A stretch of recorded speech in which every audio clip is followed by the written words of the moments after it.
Hi, everyone. Alongside the technician, Chris Aceto, I'm Siddique Farooqi. So glad you can join us for our coverage of the 2023 Arnold Classic. Chris, so much to get into, so many reasons for excitement about this show. Quite possibly one of the most competitive Arnold Classics we have had in years. Well, it's the Olympia lineup minus the guy who got first and second, essentially. And what's exciting about it is that, you know, there's people coming into the show who can win the show. There's a former Mr. Olympia, Ramy, in the show, who's trying to redeem himself. There's Nick Walker. There's, just a host of people, Sampson and Andrew Jack and Akeem Williams. There's just a whole slew of people, even though it's a small lineup, who threw their hat in at the end because of the money. So it's that great. Additional 100,000 helps. Listen, I've been saying it for years. When people say, why don't these guys compete? It's funny, you get the greatest lineup. You'll probably see, I think, one of the best lineups in the last 3, 4, 5 years due to the money. It's part of what encompasses being a professional in bodybuilding, professional bodybuilder. It's nice to see. And it's, I think you'll see people, the entire lineup, step up their game because of there's so much money on the line and the prestige. Talk to us about just the obvious common denominator with all the competitors, the short timeline from the Olympia heading into the Arnold. How does that affect, A, the decision to enter the show, and then just in terms of preparing for this kind of a show after putting it all on the line for the Olympia? I think, everyone was in shape or, close to being in shape if they weren't in their best shape. And I think that short period of time where people thought like, well, it's going to be hard to repeat. I think really I think we'll see people at their best because they're just going to put their head down from the Olympia, on the grind and lay it all on the line. Let's talk about this lineup, and let's start with Big Ramy, obviously coming off a disappointing 2022 Olympia campaign. Talk to us about, obviously, the decision for him to come back into this kind of a lineup, the risk that it entails. And there's been so much talk, and there was always so much talk. We had stem cells discussion. How would Ramy come in? Is he risking his legacy?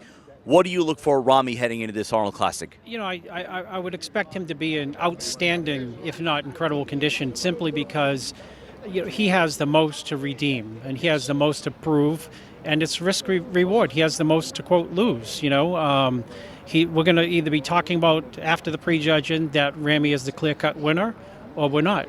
And he measured that risk to get ready for the show, and he's not stupid, and he's got a good coach. So I don't see him, coming in like he did at the Olympia. That's for sure.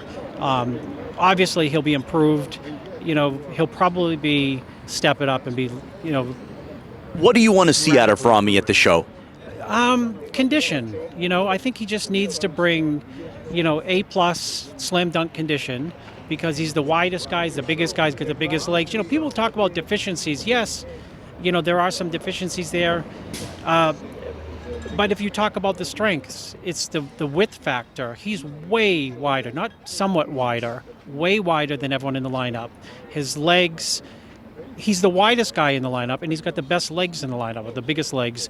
So when you have width, plus you have the balance of gigantic legs, you take up a lot of space on stage. And if you take up a lot of space at a professional bodybuilding contest and you're in great condition, it really puts you in the leadership role in terms of winning the show. Let's talk about, I don't want to say prohibitive favorite, but by many standards, by many pundits, analysts, the favorite heading into the show, Nick Walker, obviously coming off a third-place finish at the Olympia. Nick Walker, of course, winning the show back in 2021. This could be one of those he's arrived moments if everything goes right for Nick Walker. Well, I think he's already arrived. Well, yeah. But this is it's a big show, and he's proven himself to be able to step up to big shows. Every show that he's done has been a big show.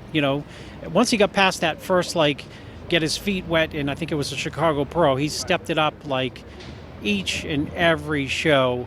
And technically he's the favorite based on having been third. And I'm sure, he's probably going to even be better here because he's usually better every single show. So, he's going to be right smack in the mix to win it. I did speak to his mom. No, I'm just kidding. She has him winning, and he's an incredible bodybuilder. He's got mass. He's got condition.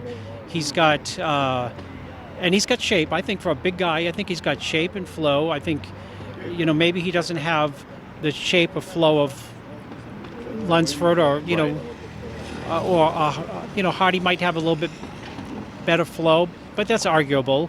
And he's someone who could win the show if he shows up at his best and other people aren't at their best. A lot of it is, how do people compare once they get out there? Who's at their best that day and who's not? But he's, out of the people coming into the show, he's already proven himself numerous times that, he's not going to come in, 99%. It's usually 100. Well, I did want to bring up again when he won that Arnold Classic in 2021. I mean, you compared that lineup to this lineup. This lineup, obviously, much more deep, much more stacked. So I guess the statement that he would be making should he win this show. If he wins this show, then the Olympia's he's going to steamroll it into that show. I mean, he's not going to let his foot off the gas, and he's going to be very dangerous. If he wins this show, he will be highly favored, I think, to win the Olympia because he has more muscle than Hardy and he has more muscle than Derek, I feel. Let's talk about someone that you're coaching, obviously, Andrew Jack. Now, by many estimations, he was not at his absolute best this past Olympia. Without revealing too much, what have you seen, obviously, in the short time that you've been working with him, you and Psycho Lewis, that you can tell us in terms of maybe some of the improvements? And, as an athlete, as a bodybuilder, you were just telling me about just his mentality. What can you tell us? What have you learned about Andrew Jack heading into this Arnold Classic? Well, I think there's, I think there's people who, are in the sport. There's always people who can win shows, but they don't have the mental capacity to do it. And what's impressed me about Chris is simply that he left where he was living, moved in with Chris Lewis, who he doesn't know, trained every single day since the day he got off the plane with Chris with 0 days off, and Chris put him through the ringer. And to go through the ringer with Chris, it's dangerous because you might not make it through. Chris is, it's a nickname, Psycho, but he is kind of crazy. Well, he did say at the beginning he tried to make him quit. Yeah, he is kind of crazy, and it's just impressive about him is that he was able to commit to doing that and last all the way through. Because I think some bodybuilders would make the jump, I'm going to go and take this trip to go live in California, live with someone I don't know and have him train me. But he put his trust in Chris, and Chris accepted that trust, and Chris hammered him. And, I think he's got a much better physique. And I think the big benefit is simply that Andrew is like a novice in terms of training. And Chris made the statement, he said, I don't think he was really bodybuilding or knew about bodybuilding before. He was training in the gym, but he didn't really know how to execute all the exercises and get the maximum amount out of each workout and each exercise. And that's what anyone who's trained with Chris, his specialty is to extract the most out of every single workout, out of whoever he's training. So I think that's the number one benefit that and plus that will reflect in his physique. What was the game plan heading to this Arnold for Andrew? The game plan was to come in condition and try to bring up deficiencies, which is back thickness, hamstrings, glutes, not only condition but development, and the guys, all these guys have unbelievable genetics, but his genetics are really fresh because he hasn't been training long, and he was able to put on, muscle density in a very short amount of period of time. A couple of more. I know you obviously very busy during this or any big contest weekend. Another name from the first call out of this past Olympia, Samson Dauda. Samson Dauda, who you were very high on after prejudging of this last Olympia. You see some of the progress pictures. What do you make of Samson heading into this Arnold? Well, since I'm helping Andrew, I'm not high on him anymore. Samson's phenomenal. He's got height. He's got width. He's got a great V-taper. He's got the right shaped thighs. He's got a great sweep. He's got cap triceps, cap delts, all the little nuanced things that maybe the bells and whistles, in your words. In a tank top, you might not be able to see it, but when you get it under the lights, that it really shows up. And he's a great bodybuilder. He's super dangerous, and I think, although the judges were looking for him at the Olympia, you know what I mean, because everyone understood that he had made a lot of improvements, I think this time around, the judges are going to be really looking for him. Like, they want to see what he brings to the prejudging, and based on what I just saw, just the leanness of the face and the fullness of the shoulders, I think he's going to deliver. Let's talk about two of the wild cards, one of which many say could win this show. You were very high on in this past episode of Heavy Muscle Radio, and that is Sean Clarita and, of course, Kamal El-Garni, both making that quantum leap from the 212 division to go up not against only just, I guess, a big boy lineup, but truly a world-class lineup here today, or here this weekend, rather. Let's talk about Sean Clarita, only because, you talked about Derek Lunsford heading into the Olympia and how you thought, based off his shape, his structure, but his conditioning, that he was going to give a lot of that lineup troubles, and obviously finishing in runner-up. What do you see for Sean Clarita this weekend? I think Sean Clarita is going to be a player because he doesn't have weaknesses, and he's short in stature, which would hurt a lot of people. Because they may appear small, but he has round muscle that balances off that short stature, where you say, he's not big enough.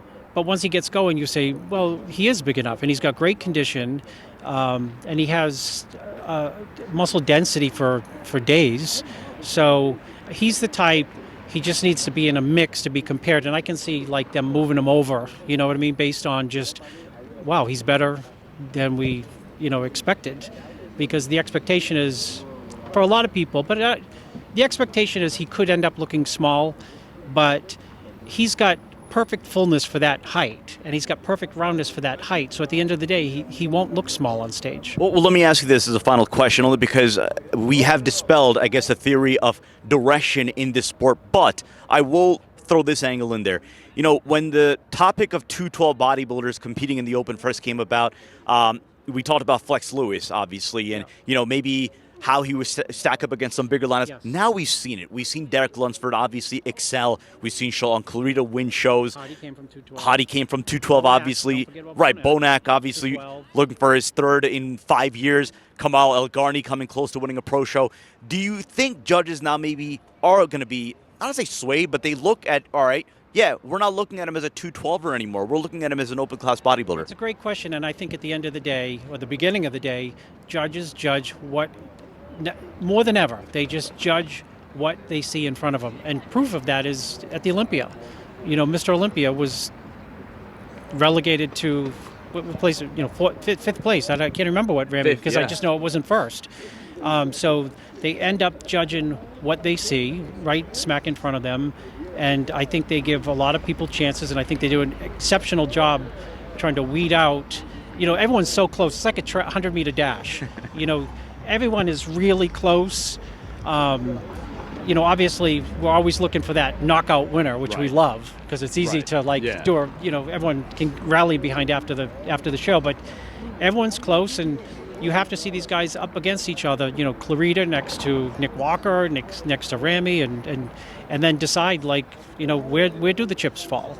And I think it's a very hard show to predict, just because outside, just remove Ramy, Mr. Olympia. There's so many people who have come on so hard quickly.